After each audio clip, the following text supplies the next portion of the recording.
अस्सलाम वालेकुम स्टूडेंट। आज हम स्टडी कर रहे हैं चैप्टर नंबर 7 का टॉपिक नंबर 7.27। 7.27 में हम आज डिस्कस करेंगे डायगोनलाइजेशन ऑफ मैट्रिसेस क्या होती है। एक हमारे पास एक मैट्रिसेस है n cross n matrices A is said to be diagonalizable if it is a similar to diagonal matrices। ये वो मैट्रिसेस होती है जो हम इसे डायगोनल मैट्रिसेस ही कह सकते हैं कि ये हमारे पास ऐसी मैट्रिक्स है कि हम इसको अगर डायगोनल मैट्रिक्स कहें तो हम कह सकते हैं ये डायगोनल मैट्रिक्स होती है। That is A is diagonalisable if there exist an invertible matrix. इसके अंदर हमारे पास क्या हो, एक मैट्रिक्स हो P सच दैट हमारे पास P inverse A P is a diagonal matrix. अगर हम P इनवर्स और ए पी इन तीनों का प्रोडक्ट लें तो हमारे पास जो मैट्रिक्स बने वो क्या हो, डायगोनल मैट्रिक्स हो। तो देन तो हमारे पास जो matrix P is said to be diagonalizable of A होगी। तो P जो मैट्रिक्स होगी हमारे पास डायगोनलाइजेबल बाई ए होगी। समझ आ गई बात कि हमारे पास एक डायगोनलाइजेबल मैट्रिक्स वो होती है जो हमारे पास एक डायगोनल मैट्रिक्स होती है। अगर हमारे पास एक मैट्रिक्स P है तो अगर हम उसके ऊपर P इनवर्स ए पी करें, P इनवर्स क्या होता है हमारे पास, तो जो मैट्रिक्स हमारे पास P है उसका हम इनवर्स लें तो हमारे पास P इनवर्स आ जाएगा और फिर हम उनका प्रोडक्ट A के साथ लें और फिर हम P के साथ प्रोडक्ट लें तो जो मैट्रिक्स आए वो डायगोनल हो तो वो डायगोनलाइजेबल बाई A होगी। तो हम इनवर्स कैसे फाइंड करते हैं, अगर हमारे पास ए पी एक ऑर्थोगोनल मैट्रिक्स हो तो P का इनवर्स क्या होता है हमारे पास P के ट्रांसपोज के इक्वल होता है।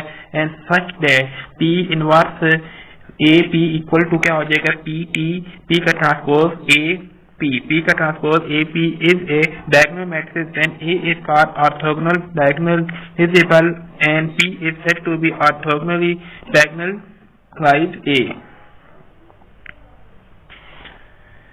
यहाँ तक आपको क्लियर हो गया होगा कि हमारे पास डायगोनलाइजेशन क्या होती है, कि डायगोनलाइजेबल मैट्रिक्स क्या होती है, एक डायगोनल मैट्रिक्स होती है और हमने उसे कैसे फाइंड करना है कि हम उसमें से एक मैट्रिक्स फाइंड करेंगे P जो कि हमारे पास क्या होते हैं आइगन वेक्टर जो और आइगन वैल्यू से हम फाइंड करते हैं। और उसके बाद हम क्या करेंगे P का इनवर्स लेंगे और फिर हम A के साथ और P के साथ हम उसको इस तीनों मैट्रिक्स को प्रोडक्ट करेंगे तो हमारे पास एक मैट्रिक्स आए और वो मैट्रिक्स क्या हो, सिर्फ उसमें डायगोनल एलिमेंट हो तो वो मैट्रिक्स क्या कहलाएगी हमारे पास डायगोनलाइजेशन या डायगोनलाइजेबल मैट्रिक्स। नेक्स्ट क्या हमारे पास एक थ्योरम है 2.28 वो हम स्टडी करते हैं। एक दफा दोबारा मैं आपको बता देता हूँ कि जो हमारे पास डायगोनलाइजेशन क्या होती है कि हमारे पास एक मैट्रिक्स है, हमने पास एक मैट्रिक्स हमने लेनी है, एक हमारे पास n cross n square matrix होगी। It's said to be diagonalizable if it is similar to क्या होगी, ये डायगोनल मैट्रिक्स होगी, डायगोनल मैट्रिक्स की तरफ होगी। That is A is diagonalizable कब होगी, A डायगोनलाइजेबल कब होगी, if there exist an invertible matrix एक P, एक हमारे पास मैट्रिक्स P एग्जिस्ट करे एंड सच दैट अगर हम P इनवर्स लें और फिर हम A P इन तीनों को मल्टीप्लाई करें तो जो आंसर आए वो हमारे पास एक डायगोनल मैट्रिक्स आए देन तो हमारे पास P क्या होगी, हमारे पास is diagonalize of a matrix, diagonalize of a matrix क्योंकि होगी वो क्या कर रही होगी हमारे पास डायगोनलाइज मैट्रिक्स होगी किसकी, A की, A डायगोनलाइजेबल होगा। इफ P इज तो इसको हमने कैसे सॉल्व करना है कि हमारे पास इनवर्स ए पी अगर हमारे पास ऑर्थोगोनल मैट्रिक्स हो तो आपको पता है ऑर्थोगोनल मैट्रिक्स हो तो उसका इनवर्स किसकी इक्वल होता है, उसके ट्रांसपोज की इक्वल होता है। ऑर्थोगोनल क्या होता है कि अगर आप A इंटू A का ट्रांसपोज करें तो आपके पास आंसर क्या आ जाए, I आ जाए। अगर हम A इनवर्स इंटू A करें तो हमारे पास आंसर I आ जाए तो हमारे पास वो मैट्रिक्स A क्या होती है, ऑर्थोगोनल मैट्रिक्स होती है। तो हम यहाँ पे क्या कह रहे हैं, if P is orthogonal matrix है, अगर हमारे पास P ऑर्थोगोनल है तो हमारे पास P का ट्रांसपोज किसकी इक्वल आता है, हमारे पास P इनवर्स के और सच दैट हमारे पास P इनवर्स ए पी क्या बन जाएगा, P का transpose into A P is a diagonal matrix and then A is called orthogonally a diagonalizable and P is said to be orthogonally diagonalized A। मतलब कि जो P matrix है वो क्या कर रही है, हमारे ए को डायगोनलाइज कर रही है। नेक्स्ट अब हम थ्योरम देखते हैं।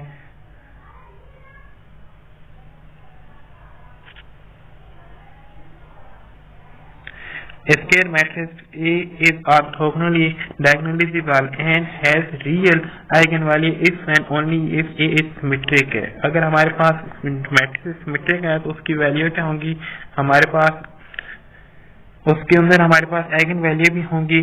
तो इसका प्रूव हम अभी नहीं करेंगे, स्किप करते हैं अब दिस टेक्स्ट बुक से, तो क्योंकि हमें इसका यहाँ पे यूज नहीं करना। अब देखते हैं कि हमने डायगोनलाइजेशन कैसे फाइंड करनी है। एन एल्गोरिथम फॉर डायगोनलाइजेशन, हमारे पास गिवन क्या होनी चाहिए, एक n क्रॉस n मैट्रिक्स होनी चाहिए। फॉलोइंग प्रोसीजर वी विल डायगोनलाइज है, हमने क्या करना है, a को डायगोनलाइज करना होगा। Find the distant n eigen value, तो आइगन वैल्यू हम फाइंड करते आ रहे हैं कि कैसे करते हैं, a माइनस लेमडा आई करेंगे हम, a माइनस a करेंगे माइनस लेमडा आई, इसका डिटर्मिनेंट इक्वल टू 0। तो यहाँ से हम इसका जब डिटर्मिनेंट ओपन करेंगे तो हमारे पास आइगन वैल्यू आएंगी। ये हम फाइंड करते आ रहे हैं, हमने फाइंड किया है 7.3 में भी फाइंड किए हैं और एग्जांपल भी फाइंड किए हैं और अभी भी फाइंड करेंगे। Find n linearly independent eigenvector v1, v2, vn corresponding to the eigenvalue of A। जो हमारे पास आइगन वैल्यू आई हैं उनके करस्पॉन्डिंग हम लीनियरली इंडिपेंडेंट वेक्टर निकालेंगे। तो ये बात भी हमारे पास हर वेक्टर को हम उसके लीनियर कॉम्बिनेशन में लिख सकते हैं, तो हम वो वेक्टर निकालेंगे लीनियरली इंडिपेंडेंट। तो लीनियरली इंडिपेंडेंट की डेफिनेशन भी मैं आपको बताऊंगा। इंडिपेंडेंट और लीनियर डिपेंडेंट में आपको यहाँ पे बताता हूँ कि क्या होते हैं। कि हमारे पास एक वेक्टर है V, वेक्टर स्पेस है और फील्ड F, हमारे पास फील्ड F के ऊपर एक वेक्टर स्पेस है और वेक्टर V1, V2, Vm यहाँ किससे बिलोंग कर रहे हैं, हमारे पास V से बिलोंग कर रहे हैं और ये set to be linearly dependent होंगे।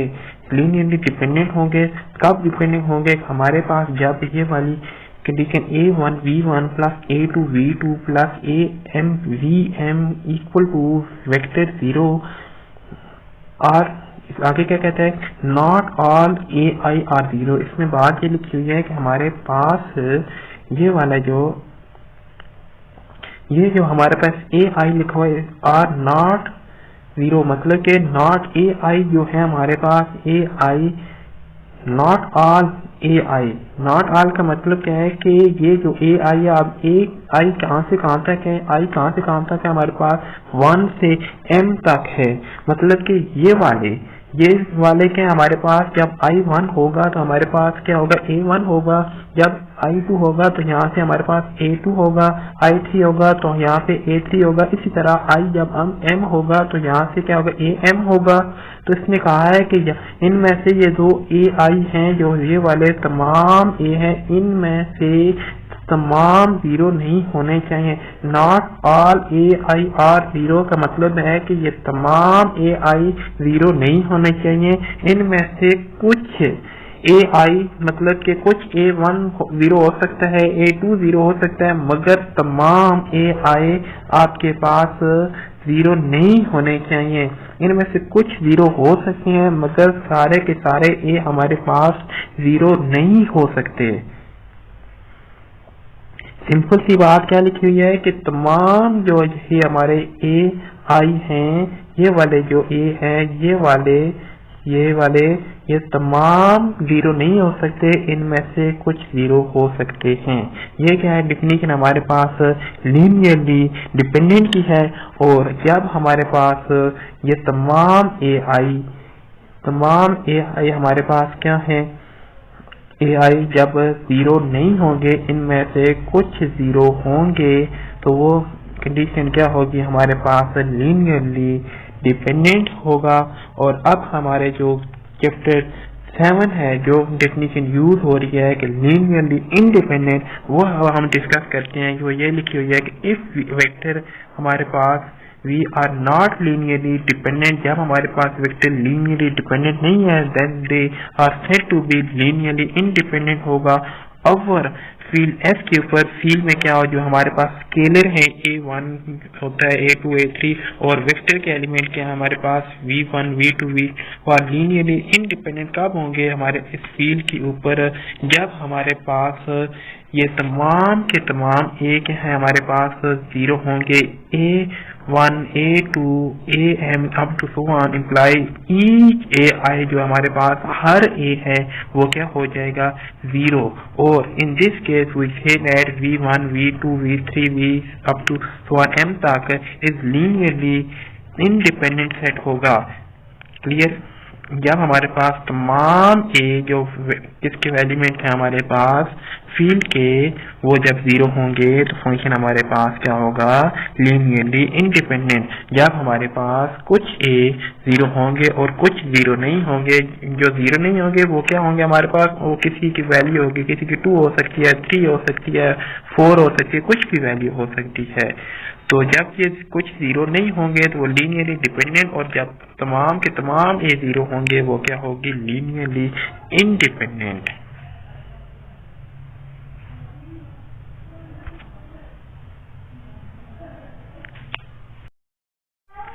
अब हम देखते हैं कि हमारे पास क्या है जी, हमने क्या देखना है कि सेकंड कंडीशन हमने डिस्कस कर रहे थे कि फाइंड एन क्या लीनियरली इंडिपेंडेंट आइगन वेक्टर होने चाहिए हमारे पास। तो वो वेक्टर जो होगा वो क्या होगा लीनियर इंडिपेंडेंट होगा कि हर वेक्टर को हम क्या कहते हैं लीनियर कॉम्बिनेशन में लिख सकते हैं। तो हम इस तरह लिखेंगे कि जो हमारे पास वेक्टर होंगे और उनके a1 a2 a3 जो होंगे वो क्या होंगे हमारे पास जीरो होंगे।